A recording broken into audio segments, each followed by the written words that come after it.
Dans cette vidéo, on va corriger l'exercice 4.1 sur fréquence de vibration d'une molécule diatomique qui va consister à étudier le comportement d'un système au voisinage de sa position d'équilibre. Donc on considère toujours notre petite molécule diatomique qu'on avait déjà considérée précédemment. Donc à savoir, vous avez une molécule ici, enfin un atome, et puis relié à un deuxième atome par une liaison atomique. Et donc on peut considérer que l'énergie potentielle d'interaction liée à l'interaction électromagnétique entre ces deux atomes, si j'appelle x la distance entre ces deux atomes, peut être représentée mathématiquement par une fonction EP, énergie potentielle, qui vaut E0, facteur donc de x0 sur x à la puissance 12, moins 2 fois x0 sur x à la puissance 6, où x0 ici et E0 sont deux constantes positives. On va essayer de relier à la physique de notre système. Donc la première question qu'on pose, c'est d'essayer de tracer cette fonction-là. Donc pour tracer cette fonction-là, évidemment quand on dit tracer, on veut dire tracer l'allure qualitative. Donc on va faire un peu grossièrement, mais la façon de faire, c'est d'aller toujours considérer les limites asymptotiques. Qu'est-ce qui se passe quand x est petit? Qu'est-ce qui se passe quand x est très grand? Donc quand x tend vers 0, c'est-à-dire quand x est petit devant x0, quel est le terme qui va dominer dans cette histoire? Il y a 1 sur x12 et 1 sur x6. Quand x est tout petit, c'est 1 sur x12 qui va être plus grand. Donc ce qui va dominer, c'est ce terme-là. Autrement dit, je sais que quand x est très petit devant x0, je dois voir que l'énergie potentielle, EP de x, va en gros être proportionnelle à 1 sur x12. Donc je sais que quand x est petit, ça doit commencer comme une fonction, ici en gros, 1 sur x12. Ok, donc si je continuais la fonction, ce serait une fonction comme ça. D'accord, 1 sur x12. Ensuite, quand x est très grand, devant x0, à ce moment-là, quel est le terme qui va dominer? Celui-là, il va tendre plus vite vers 0, parce que c'est 1 sur x12, que celui qui est en 1 sur x6. Donc c'est celui-là qui va dominer. Il sera très petit, quand x tend vers l'infini, ça tend vers 0, ça aussi, mais ça tend vers 0 plus vite que ça. Donc ce qui va dominer, c'est ce terme-là. Ça veut dire que finalement, l'énergie potentielle, elle sera proportionnelle, cette fois, à moins 1 sur x6. Voilà, il y a des constantes devant, le 2, le x0 puissance 6, le 0, mais je m'en fiche, c'est des constantes. Ce que je veux, c'est le signe, c'est négatif, x c'est du 1 sur x puissance 6. Donc ça veut dire que quand x est très grand, je dois être comme du 1 puissance 6 ici. Donc ça doit se terminer comme ça, à l'infini. Si je continuais, là, ce serait du moins 1 sur x puissance 6. Ok, donc ma fonction, elle doit donc commencer comme ça quand x est tout petit, finir comme ça quand x est très grand. Donc je n'ai pas en fait des masses le choix. Si je veux tracer ma fonction, ça doit faire quelque chose comme ça, et là ça doit forcément passer dans les négatifs pour finir comme... alors attendez, je suis pas fier de mon tracé là.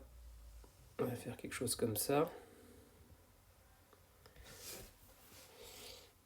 Et je vais un peu mieux tracer ça aussi.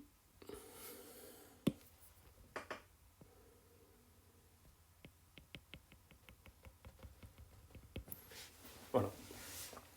Donc on doit tendre vers le 1 sur x12 quand c'est petit et le moins 1 sur x6 quand c'est grand. Donc comme ça arrive dans les négatifs quand c'est grand et que je suis positif quand c'est petit, il faut bien qu'à un moment je traverse 0. Donc je traverse ici et j'ai nécessairement, vu que là j'avais une pente qui était positive et là j'ai une pente qui est négative, à un moment je dois avoir une pente nulle, donc je dois avoir un minimum. Donc bon, ça doit ressembler à ça forcément. Si vous le mettez sur Google, vous demandez de tracer, vous verrez que ça a cette allure-là, mais là on l'a tracé qualitativement. Bon, alors on veut faire figurer la position d'équilibre. Donc la position d'équilibre, on sait déjà que c'est quand l'énergie potentielle est maximum ou minimum. Maximum, équilibre instable, minimum, équilibre stable. Donc je sais qu'ici j'ai une position d'équilibre. Je vais essayer de caractériser la position de cet équilibre, c'est-à-dire essayer de voir, tiens, c'est pour quelle valeur de x et que vaut la valeur de l'énergie potentielle au niveau de la position d'équilibre. Donc la position d'équilibre, c'est quand donc l'énergie potentielle a un extrémum, c'est-à-dire c'est 2 d de EP sur dx, c'est quand la dérivée est nulle, de x égale x équilibre, doit être égal à 0. Donc je vais dériver ma fonction EP de x. C'est parti, d de EP de x sur dx, ça va faire, donc là il y a du x puissance moins 12 à dériver, donc je vais mettre e0 en facteur, il va y avoir x0 puissance 12 qui ne bouge pas, et ensuite il va y avoir moins 12 x puissance moins 13, donc j'ai dérivé ici un x puissance moins 12 prime, ça c'est moins 12 x puissance moins 13. Ok. Et ensuite, ici, il va y avoir moins 2x0 puissance 6, et je dérive x puissance moins 6, moins 6 x puissance moins 7. Voilà. Ok. Donc je dois écrire, donc je vais écrire d2p sur dx, finalement. Donc vous voyez que là, il y a un signe moins, et là, moins et moins, ça va faire plus. Donc du coup, je vais mettre, ici vous avez 6 fois 2, c'est 12. Donc vous allez pouvoir mettre un 12 en facteur. 12 E0. Et je vais mettre un 1 sur x en facteur. Il va me rester donc x0 sur x à la puissance 6. 6 et 1, ça fait bien le 7. 1 sur x7. Et ensuite, il va me rester moins x0 sur x à la puissance 12. Voilà. Alors, on veut que DEP sur dx, quand je l'évalue en x égale x équilibre, ce soit égal à 0. Donc ça me dit que x0 sur x équilibre à la puissance 6 doit être égal à x0 ou moins x0 sur x équilibre à la puissance 12 doit être égal à 0. Donc ça me dit tout de suite que x équilibre doit être égal à x0. Autrement dit, le x0 qui intervenait comme une constante dans ma fonction, c'est finalement la position de l'équilibre. Autrement dit, si je reviens sur mon graphique ici, je vois que la position d'équilibre est justement pour la valeur de x0 qui intervient dans ma fonction ici. x0 qu'elle a, c'est la position d'équilibre, c'est la distance d'équilibre entre les deux atomes de ma molécule. Cette distance, elle peut varier, ça va pouvoir osciller, on va le voir, mais la distance d'équilibre, c'est le x0 qu'elle a. Reste à savoir ce que vaut ce E0. Regardons que vaut EP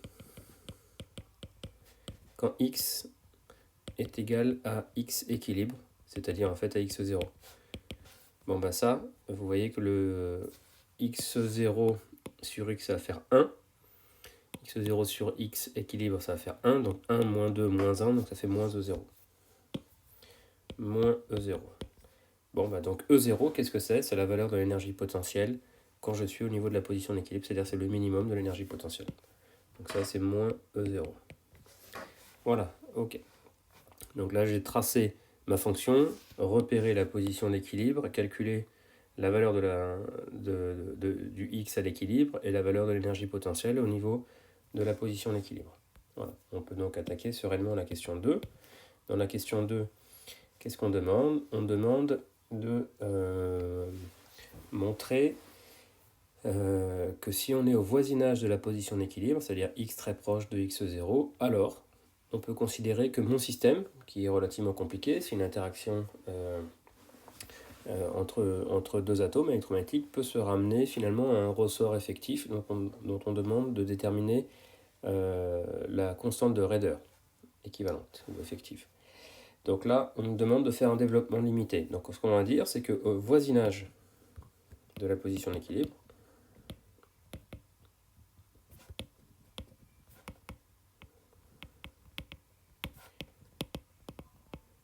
c'est-à-dire d'équilibre, c'est-à-dire x moins x0 très petit devant x0, d'accord?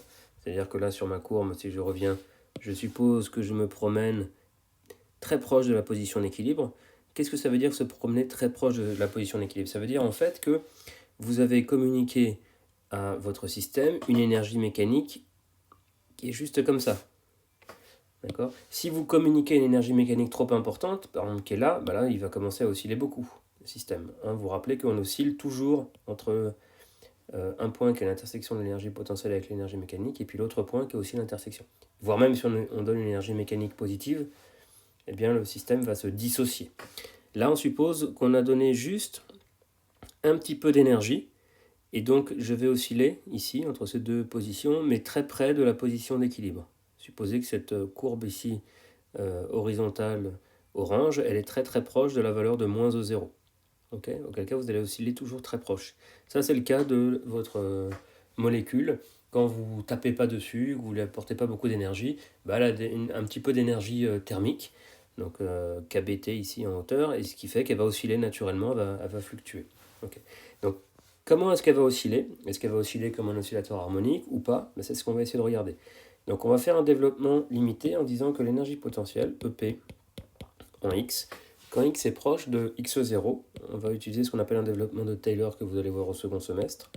Je peux dire que c'est EP de X0 plus X moins X0. X moins X0 est tout petit, fois la dérivée de l'énergie potentielle par rapport à X à prendre en X0, d'accord, plus 1 demi de X moins X0 au carré, fois la dérivée seconde de l'énergie potentielle par rapport à X à prendre en X0, plus etc. Il y aurait des termes supplémentaires, 1 sixième de x moins x0 au cube, voilà, dérivée troisième de l'énergie potentielle, plus etc. Vous allez voir ça plus tard.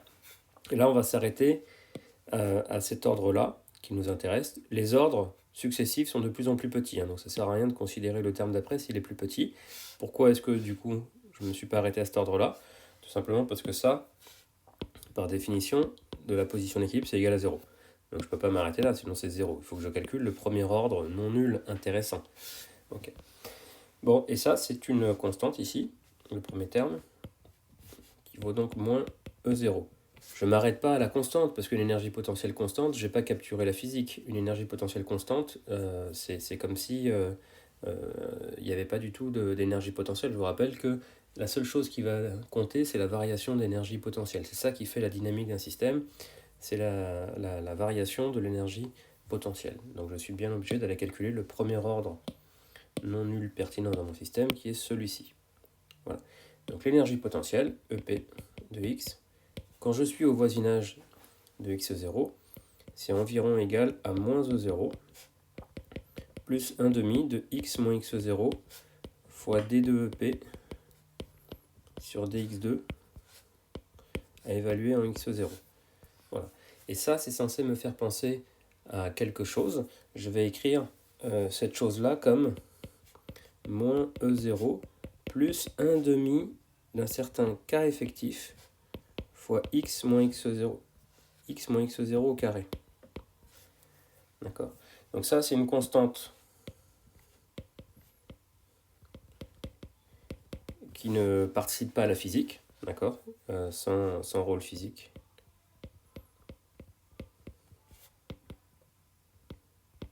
Les énergies potentielles sont définies à une constante additive près. Donc cette constante, je sais qu'elle ne va strictement rien faire. Et ça, c'est la même chose que l'énergie potentielle élastique. C'est-à-dire que c'est la même forme que si c'était un ressort de raideur K effectif avec K effectif est égal à la dérivée seconde de l'énergie potentielle à évaluer en x0, d'élongation x et de longueur à vide x0.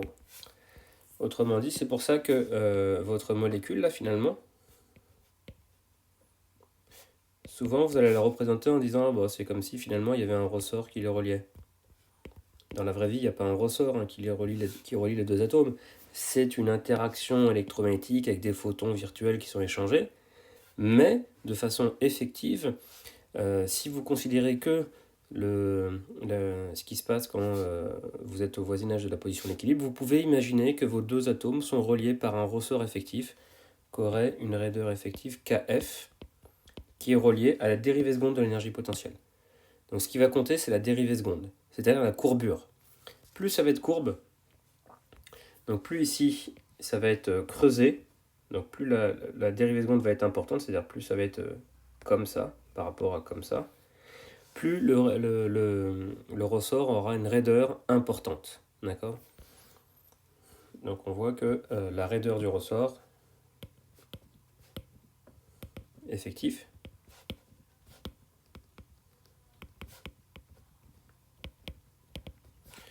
dépend de la dérivée seconde.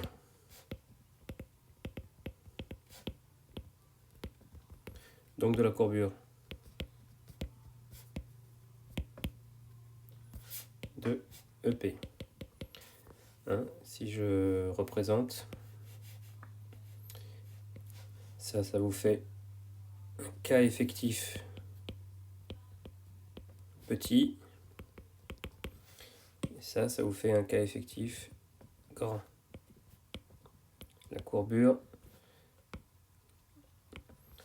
est plus grande ici dans cette courbe verte que dans la courbe noire. D'accord ? La dérivée seconde, c'est comment varie la pente. Comment varie la dérivée première. La dérivée première, c'est la pente. Donc là, vous voyez que la pente, elle varie beaucoup plus vite que ici. Voilà. Donc c'est pour ça que ça, c'est une courbure plus importante. Donc c'est un ressort effectif beaucoup plus raide. Ok. Alors, on veut donc calculer ce K effectif. Donc il faut calculer la dérivée seconde de l'énergie potentielle. Donc calculons K effectif.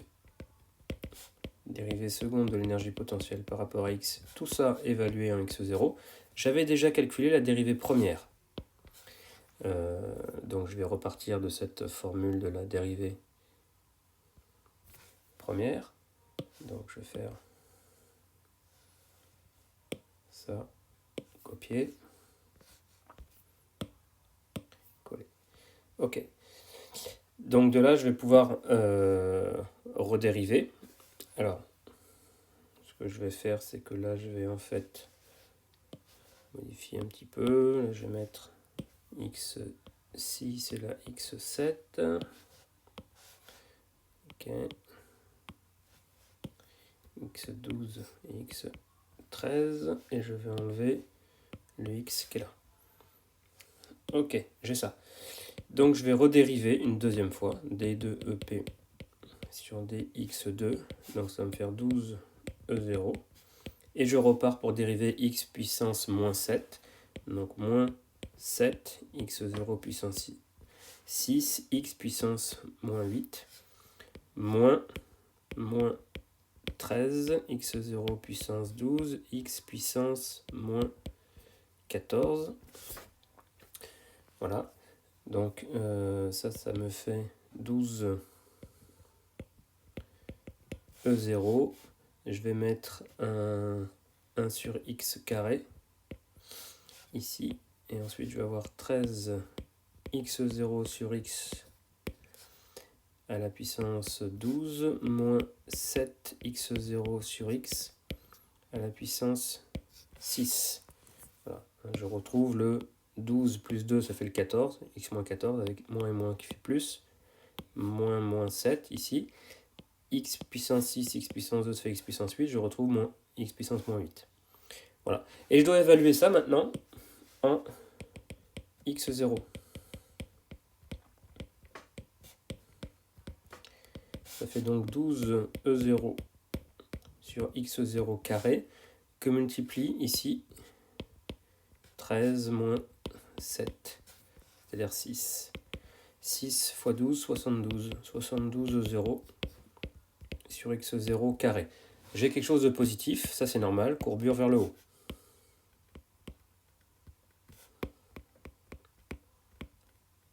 Je rappelle, ça c'est une courbure positive, ça c'est une courbure négative. Hein. Négative. Ok. Bon, donc je suis content de trouver quelque chose de positif. J'en déduis donc que le cas effectif, c'est 72 E0 sur x0 carré. J'ai répondu à la question 2. Et dans la question 3, qu'est-ce qu'on va demander? On va demander de déterminer la période des petites oscillations. Alors, une fois qu'on a fait ça, qu'on a vu que c'était équivalent à un ressort effectif, on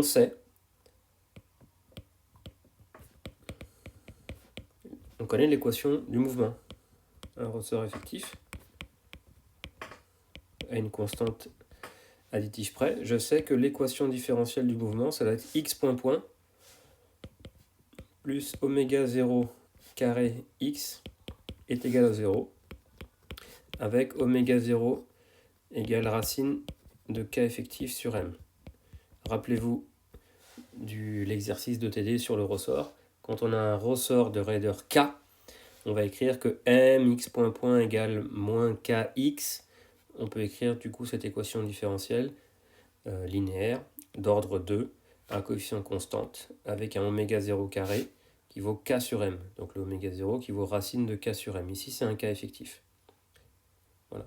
Ça, c'est uniquement si x moins x0 sur x0 est très petit devant 1, c'est-à-dire je suis au voisinage de la position d'équilibre. Sinon, si je ne suis pas au voisinage de la position d'équilibre, mon équation différentielle, ça ne sera pas celle-là. Ça, c'est l'équation d'un oscillateur harmonique.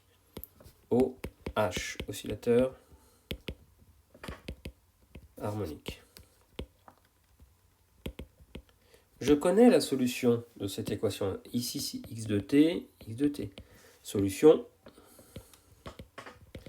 grand A, donc x de t, égale grand A cosinus oméga 0t plus grand B sinus oméga 0t. Donc ça oscille. C'était bien ce qu'on avait dit.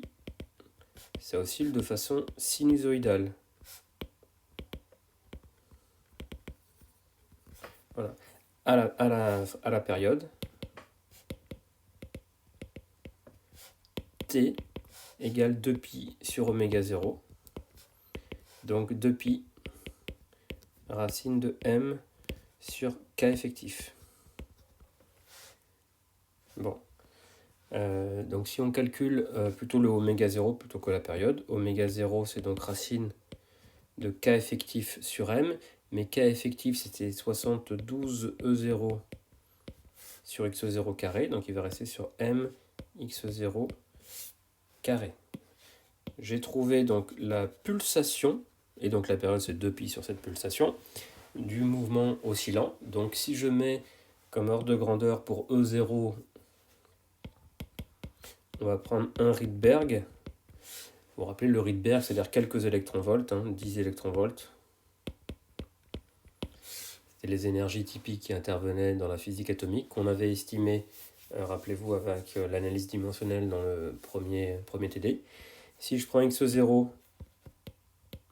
de l'ordre de 1 angstrom, c'est-à-dire 10-10 mètres, qui est la distance typique entre deux atomes dans un solide, ou la taille typique du coup d'une molécule, donc la distance typique entre deux atomes d'une molécule, bon, disons un angstrom. À ce moment-là, je peux faire, et je prends pour m la masse d'un proton, d'accord, donc c'est la masse d'un nucléon. Bon, s'il y en a plusieurs, des nucléons, parce que l'atome est plus compliqué, bon, c'est quelques masses du proton, mais là je vais faire un ordre de grandeur. Par exemple, pour la molécule de dihydrogène, je peux prendre la masse du proton. Alors vous verrez au second semestre qu'en fait, quand vous avez un système à deux corps, là, deux masses qui interagissent, là il faudra remplacer la masse non pas par la masse de un des deux, non pas par la masse totale, mais par ce qu'on appelle la masse réduite, qui serait M1, M2 sur M1 plus M2. Bon, peu importe, ici on fait un calcul d'ordre de grandeur, donc je vais prendre la masse du proton pour faire mon application numérique, et donc là je peux calculer le oméga 0. Ça me fait un oméga 0 qui est de l'ordre de 10 puissance 15 radians par seconde. Et ça, c'est bien les fréquences ou les pulsations caractéristiques d'absorption des molécules. Donc pour la fréquence, oméga égale 2pi f, donc f égale 2pi sur,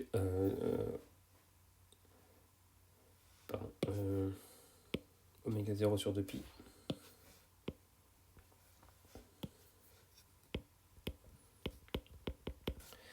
On va retrouver les fréquences typiques d'absorption.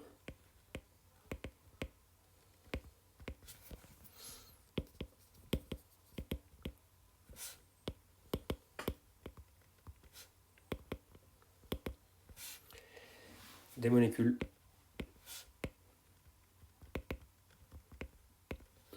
Ok, donc en gros, les molécules vont pouvoir absorber les photons qui ont une énergie, donc une fréquence, qui correspond à leur fréquence propre d'oscillation.